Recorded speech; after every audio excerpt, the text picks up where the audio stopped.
ಸುಧಾಕರ್ ರಾವ್ ನೇತೃತ್ವದ 7ನೇ ವೇತನ ವರದಿಯನ್ನು ಆಗಸ್ಟ್ನಿಂದ ಜಾರಿಗೆ ಬರುವಂತೆ ಆದೇಶ ನೀಡಿ ನೌಕರರಿಗೆ ಶುಭ ಸುದ್ದಿ ನೀಡಿದ ಸರ್ಕಾರ ಈಗ ನೌಕರರ ನಿವೃತ್ತಿ ವೇತನ ಮತ್ತು ನಿವೃತ್ತಿ ಸೌಲಭ್ಯಗಳನ್ನು ಪರಿಷ್ಕರಣೆ ಮಾಡಿ ಆದೇಶ ಹೊರಡಿಸಿದ್ದು, ರಾಜ್ಯ ಸರ್ಕಾರಿ ನಿವೃತ್ತ ನೌಕರರಿಗೆ ಸಿಹಿ ಸುದ್ದಿ ನೀಡಿದೆ.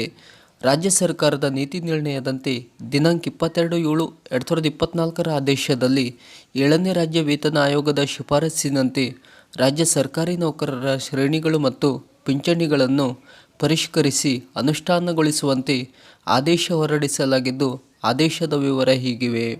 ನಿವೃತ್ತಿ ವೇತನಗಳ ಕನಿಷ್ಠ ಮೊತ್ತವನ್ನು ಪ್ರಸ್ತುತ ಮಾಸಿಕ ರೂ. 8,500 ಮಾಸಿಕ ರೂ. 13,500ಗಳಿಗೆ ಪರಿಷ್ಕರಿಸತಕ್ಕದ್ದು. ವಿವಿಧ ರೀತಿಯ ನಿವೃತ್ತ ವೇತನಗಳ ಗರಿಷ್ಠ ಮೊತ್ತದ ಪರಿಮಿತಿಯನ್ನು ಪ್ರಸ್ತುತ ಮಾಸಿಕ ರೂ.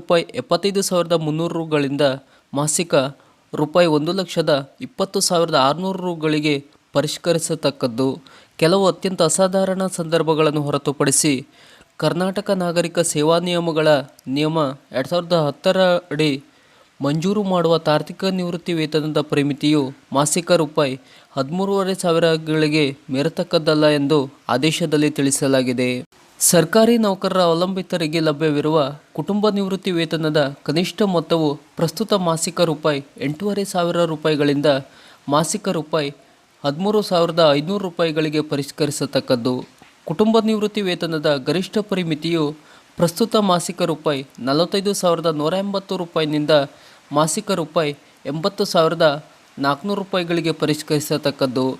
ಈ ಮೇಲಿನ ಪರಿಮಿತಿಯ ಮಿತಿಗೊಳಪಟ್ಟು ಲಭ್ಯವಿರುವ ಕುಟುಂಬ ನಿವೃತ್ತಿ ವೇತನದ ಮೊತ್ತವು ಕರ್ನಾಟಕ ಸರ್ಕಾರಿ ನೌಕರರ ನಿಯಮಗಳು 2002 ಅಡಿ ಲಭ್ಯವಾಗುವ ಕುಟುಂಬ ನಿವೃತ್ತಿ ವೇತನದ ಉಪಲಬ್ಧಗಳ ಶೇಕಡ 30ರಷ್ಟು ಇರತಕ್ಕದ್ದು. ಕರ್ನಾಟಕ ಸರ್ಕಾರಿ ನೌಕರರ ನಿಯಮಗಳು 2002ರ ಅವಕಾಶಗಳಂತೆ ದಿನಾಂಕ 1/7/2022ರಂದು ಮತ್ತು ತದನಂತರ ಸೇವೆಯಲ್ಲಿರುವಾಗಲೇ ಮರಣ ಹೊಂದಿದ ಸರ್ಕಾರಿ ನೌಕರರ ಪ್ರಕರಣಗಳಲ್ಲಿ ಮೃತ ಸರ್ಕಾರಿ ನೌಕರನ ಅವಲಂಬಿತರು ಕುಟುಂಬ ನಿವೃತ್ತಿ ವೇತನದ ಪರಿಷ್ಕೃತ ಮೊತ್ತವನ್ನು ದಿನಾಂಕ 1/8/2024ರಿಂದ ಪಡೆಯಲು ಅರ್ಹರಿರುತ್ತಾರೆ. ದಿನಾಂಕ 1/7/2022ರ ಪೂರ್ವದಲ್ಲಿ ಕುಟುಂಬ ನಿವೃತ್ತಿ ವೇತನ ಪಡೆಯುತ್ತಿದ್ದ ಮೃತ ಸರ್ಕಾರಿ ನೌಕರನ ಅವಲಂಬಿತರಿಗೆ ಈ ಆದೇಶದಲ್ಲಿ ತೋರಿಸಿರುವಂತೆ ಪರಿಷ್ಕೃತ ಕುಟುಂಬ ನಿವೃತ್ತಿ ವೇತನವು ಲಭ್ಯವಿರುತ್ತದೆ ಎಂದು ಆದೇಶದಲ್ಲಿ ತಿಳಿಸಿದೆ. ಸರ್ಕಾರದ ಈ ಥರದ ಇನ್ನಷ್ಟು ಮಾಹಿತಿಗಳಿಗಾಗಿ ನಮ್ಮ ಚಾನಲನ್ನು ಸಬ್ಸ್ಕ್ರೈಬ್ ಮಾಡಿ. ನಮಸ್ಕಾರ.